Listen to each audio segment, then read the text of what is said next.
eu me chamo Gabriela Silvestre e hoje nós vamos falar um pouquinho sobre o artigo de Ivanda Araújo, Gisele Martins e Cristiane Salviano, intitulado Compreendendo as experiências vividas por cuidadores de crianças com disfunção vesical e intestinal, perspectiva familiar.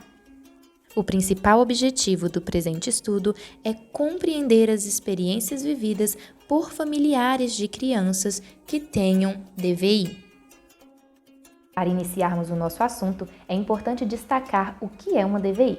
A DVI significa disfunção vesical intestinal e é qualquer desordem da bexiga que não tem relação com causas neurológicas ou anatômicas, mas anda em conjunto com algum sintoma intestinal. O que seria uma STUI? STUI significa sintomas do trato urinário inferior, o que seriam alterações funcionais no processo normal da micção, ou seja, do momento de urinar, que modificam a dinâmica do armazenamento ou do esvaziamento da bexiga. Desta forma, quando uma criança é diagnosticada com um desses problemas, o manejo familiar e a dinâmica familiar sofrerá mudanças para que haja uma adaptação à doença e aos cuidados prestados a essa criança. Tudo isso poderá também influenciar no processo psicossocial desta família. Quando um membro de uma família é diagnosticado com uma doença crônica, existe um rearranjo familiar e mudanças no manejo desta família. Com base nisso, um grupo de pesquisadores americanos desenvolveram a teoria do Family Management Style Framework, na qual eles visam identificar esses estilos de manejo familiar e possuem, então, 3 dimensões principais. A primeira seria a definição da situação, seria como a família percebe o membro doente e a sua doença.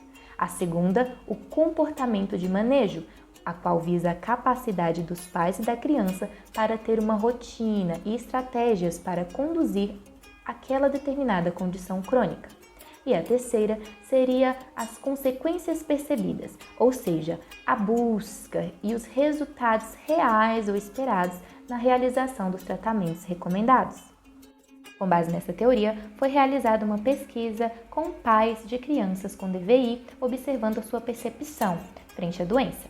Nisso, foi percebido que os pais têm fortes sentimentos de preocupação, insegurança e medo e reclamam do fardo, do estresse e da tristeza causados pela doença. Além do mais, os estigmas de isolamento social e preconceito são também corroboradores de carga emocional e física a qual eles passam. Com relação às estratégias de manejo familiar, é perceptível as mudanças nesse manejo, sendo que os responsáveis tendem a tomar para si as responsabilidades, o que pode gerar sobrecargas psicológicas. Porém, eles têm se adaptado bem às situações, buscando a melhor forma de promover cuidado aos seus filhos. É então visível o esforço e o envolvimento da família frente ao processo do cuidado. A família evidencia em muitos casos a falta de uma rede de apoio, além da ocorrência de problemas conjugais devido à falta de comunicação. Porém, mesmo com os problemas enfrentados, observa-se que a maioria deles busca passar para os filhos uma visão positiva frente à doença.